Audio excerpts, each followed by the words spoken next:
Welcome to Stay Brainy, Stay Curious. Today we'll dive into the Pythagorean theorem. We'll begin by proving the theorem to understand its foundation and then work through 10 varied problems that apply the theorem in different ways. The Pythagorean theorem states that in a right-angled triangle, the square of the hypotenuse is equal to the sum of the squares of the other two sides. This theorem can be expressed as a squared plus b squared equals to c squared, where a and b are two legs of the triangle and c is the hypotenuse. There are over 400 known proofs of the Pythagorean theorem. In this video, we will focus on the algebraic method. This proof begins with a large square inside which a smaller square is positioned so that its vertices touch the sides of the larger square. Let our large square be the blue PQRS square and the small square be the pink WXYZ square.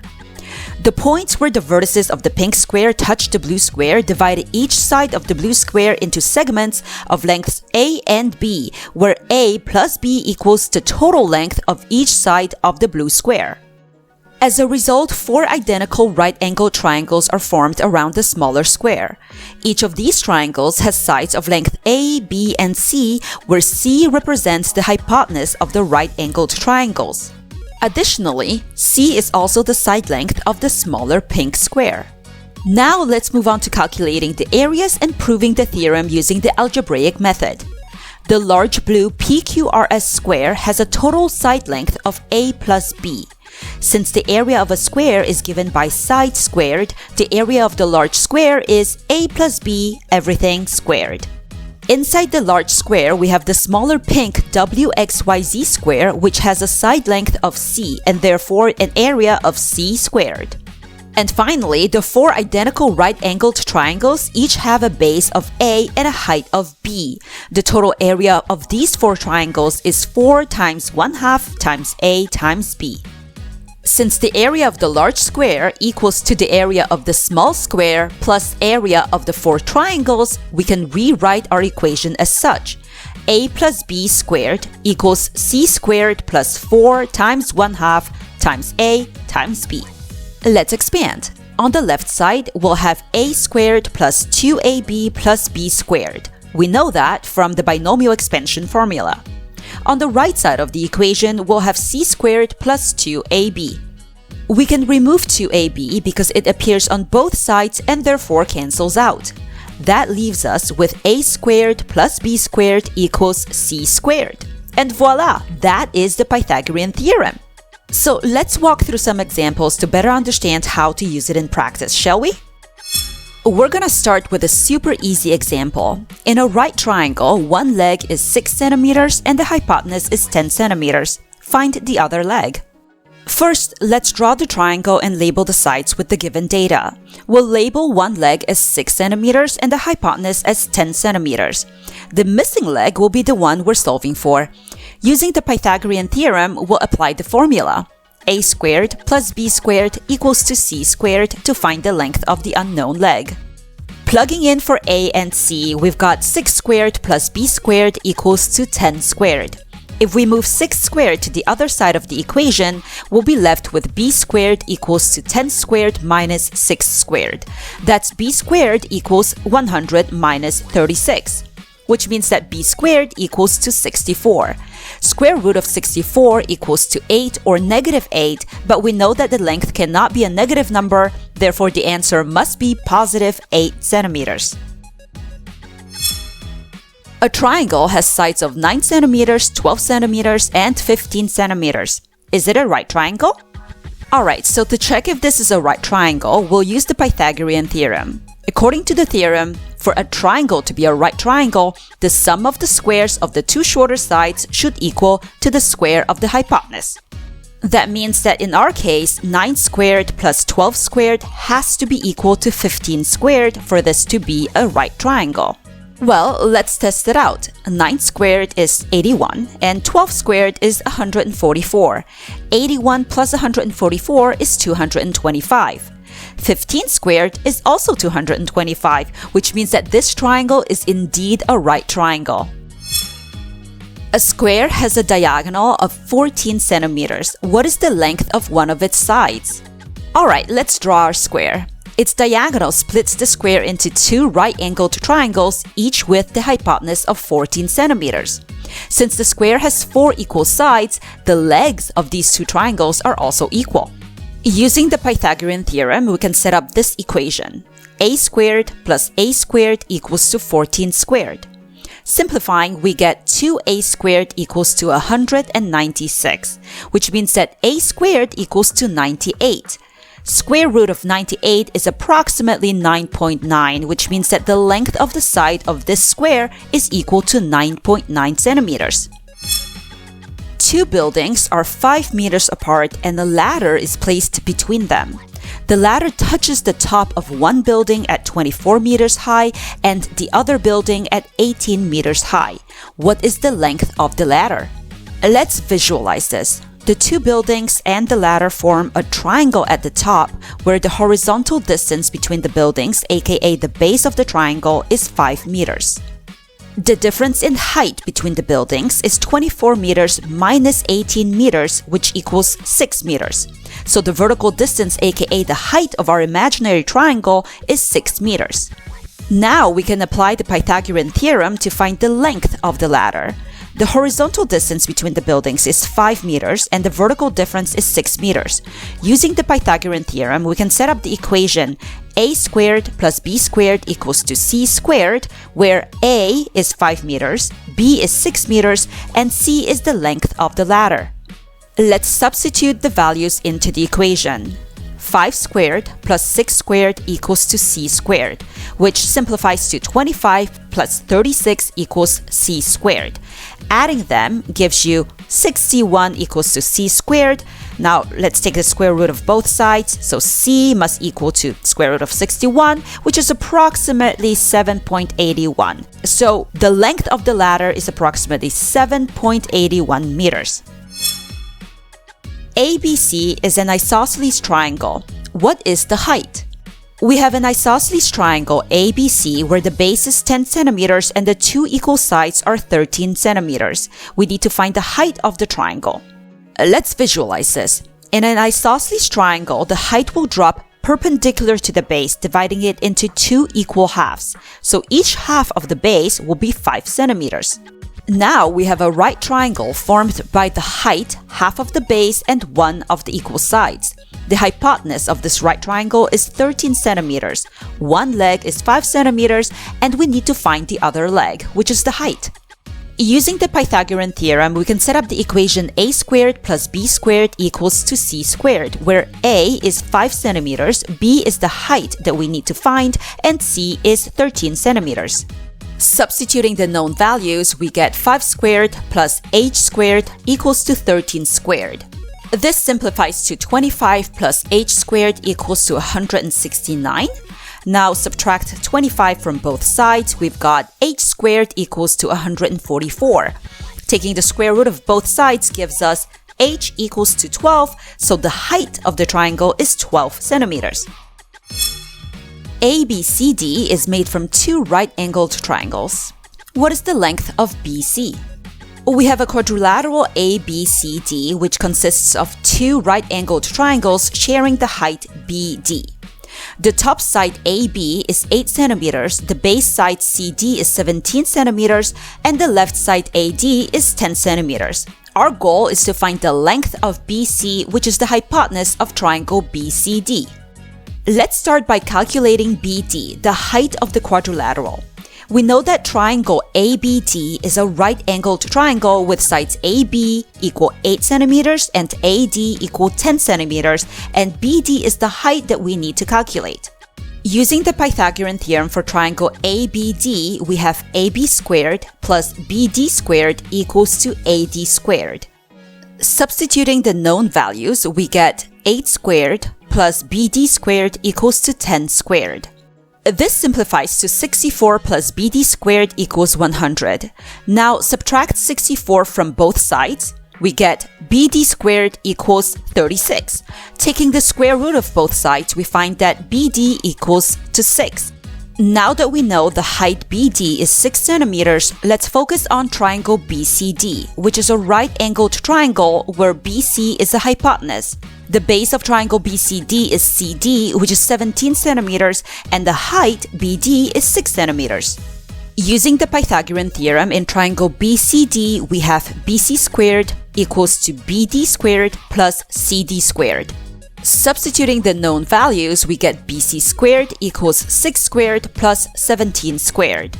Simplifying, BC squared equals to 36 plus 289, which is equal to 325. So, taking the square root of both sides, we find that the length of the side BC is approximately 18.03 centimeters. What is the height of this square-based pyramid? We have a square-based pyramid, and our goal is to find its height. We are given that the diagonal of the square base is 10 centimeters and that the slant height, the side length of the triangular face, is 12 centimeters. Let's visualize the 3D shape. The height of the pyramid is the vertical distance from the center of the square base to the apex of the pyramid. To find this, we need to use the right-angled triangle formed by the pyramid's height, half of the base's diagonal, and the slant height. Since the center of the square base is halfway along the diagonal, the distance from the center to a corner is half of 10 centimeters, which is 5 centimeters. Now that we have the base of our right-angled triangle, which is 5 centimeters, and we know that the hypotenuse is 12 centimeters, we can find the height of this right triangle, which is also going to be the height of the actual pyramid. Applying the Pythagorean theorem, we get h squared, which is the height, plus 5 squared equals to 12 squared. That's h squared plus 25 equals 144. 144 minus 25, that's 119. So h squared is equal to 119. Square root of both sides, that gives us h equals to approximately 10.91 centimeters. So the height of this pyramid is approximately 10.91 centimeters. Below is a cuboid. What is the length of AG? Before we solve, let's quickly recall that a cuboid is a 3D shape with a rectangular base and vertical height. Because its base is a right-angled quadrilateral, we can apply the Pythagorean theorem to solve for distances within the shape. First, we focus on the base of the cuboid, which is a rectangle. We need to find the diagonal AC across the base using the Pythagorean theorem. AC squared equals to AB squared plus BC squared. That means that AC squared equals to 3 squared plus 4 squared. 3 squared equals 9, 4 squared equals 16, 9 plus 16 is 25, which means that AC squared equals to 25. That means that AC is square root of 25, which is 5. Now we have AC, which is the diagonal of the base. Next, we find AG, the space diagonal. So we consider the vertical right-angled triangle ACG. This triangle is formed by the base diagonal AC and the height CG of the cuboid. Applying the Pythagorean theorem again, AG squared equals AC squared plus CG squared. So AG squared is equal to 5 squared plus 7 squared. 5 squared is 25, 7 squared is 49, 25 plus 49 is 74. So AG squared is equal to 74. Square root of 74 is approximately 8.6. So by applying the Pythagorean theorem twice, once for the base and once for the full 3D structure, we find that the diagonal AG is approximately 8.6 centimeters. Find the value of x. First step is to set up the equation. We have a right-angled triangle with base x minus 7, height x, and hypotenuse x plus 1. Since this is a right-angled triangle, we can apply the Pythagorean theorem. Base squared plus height squared equals to hypotenuse squared. Substituting the given values, we've got x minus 7 in parentheses squared plus x squared equals to x plus 1 in parentheses squared. Now let's expand each squared term. Using the quadratic expansion formula, we know that x minus 7 squared is equal to x squared minus 14x plus 49. Similarly, x plus 1 squared expands to x squared plus 2x plus 1. And now it's just a matter of solving for x. If you write everything out, you'll find that you can cancel out positive x squared with a negative x squared. That's gonna leave you with x squared minus 16x equals to negative 48.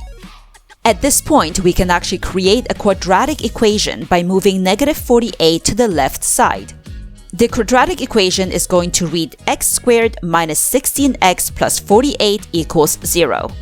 With a bit of thinking, you'll find that this factorizes to x minus 4 times x minus 12 equals to 0.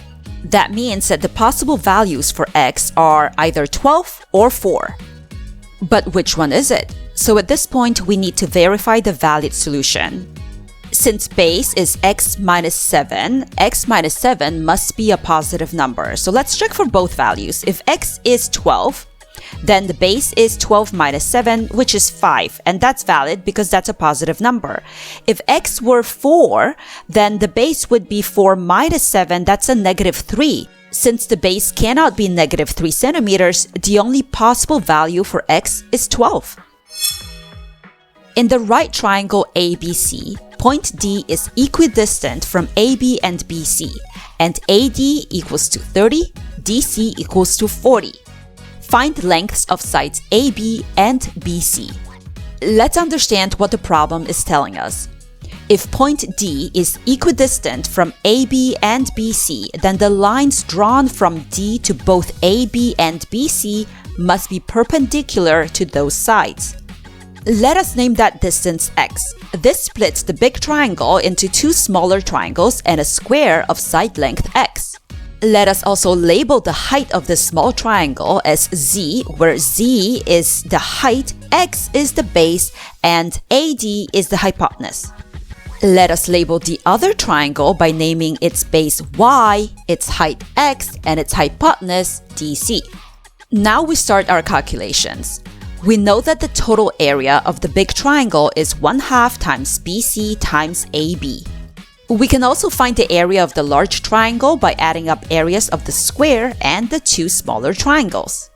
Let's set up that equation. On the left side, I'm gonna write x squared, that's the area of the square, plus 1/2 times zx, that's the area of the smaller triangle on top, plus 1/2 times xy, which is the area of the other triangle on the bottom. All of that should equal to 1/2 times x plus z, that's the length of AB, times x plus y, the length of BC. Now let's expand and simplify. We're gonna leave the left side alone for now. On the right side, let's multiply x plus z with x plus y. X times x is x squared, x times y is xy, z times x is zx, and z times y is zy. Once we multiply all terms within the brackets by 1/2, we've got this. We can cancel out 1/2 zx and 1/2 xy from both sides of the equation, leaving us with x squared equals to 1/2 x squared plus 1/2 zy. That means 1/2 x squared is equal to 1/2 zy. So x squared is equal to zy. Great, let's jot that down somewhere, save it for later. Now we can actually apply the Pythagorean theorem. We can use it to set up two equations for the inner triangles. For the smaller triangle on top, we can write out x squared plus z squared equals to 30 squared. For the triangle on the bottom, we can write out x squared plus y squared equals 40 squared. Since we know that x squared is equal to zy, we can substitute zy for x squared in both equations. Factorizing, we get z times y plus z in parentheses equals to 30 squared, and y times z plus y in parentheses equals to 40 squared accordingly. That means y plus z is equal to 900 over z, and z plus y is equal to 1600 over y. Addition is commutative, which tells us that 900 over z equals to 1600 over y. Solving for y, we get y equals to 16z over 9. I'm going to take that and plug it back into this equation, where I'll end up with just one variable. That's 16z over 9 plus z equals to 900 over z. Multiply both sides by z to get rid of the z in the denominator. That gives us 16z squared over 9 plus z squared equals to 900. Multiply both sides by 9 this time to get rid of the 9 in the denominator. We now have 16z squared plus 9z squared equals to 8100. which means 25z squared is 8100. Take a square root of both sides of the equation and we're left with z equals to 18. Knowing z gives us free rein to solve for x and y. There are multiple ways to do this. You could plug in for z in this equation, y equals 16z over 9. That gives us y equals to 32. Now that you have both z and y, you can plug those numbers back into this equation. X squared equals z times y. 18 times 32 is 576, and square root of 576 is 24. Alternatively, you could also take the value of z and plug it back into the Pythagorean equation here. That'll give you the value of x, and once you have x, you can use this equation to solve for y. Either way works. Finally, now that we have the values of x, y, and z, we can easily figure out the length of sides AB and BC. AB is simply z plus x, which is 24 plus 18, that gives us 42.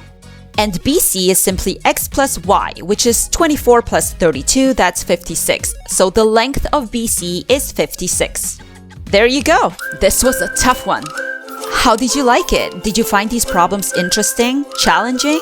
Were any of them trickier than you expected? Let me know in the comments. If this video helped you understand the Pythagorean theorem better, give it a thumbs up and share it with a friend who might find it useful. And if you love learning math like this, don't forget to subscribe for more problem-solving videos.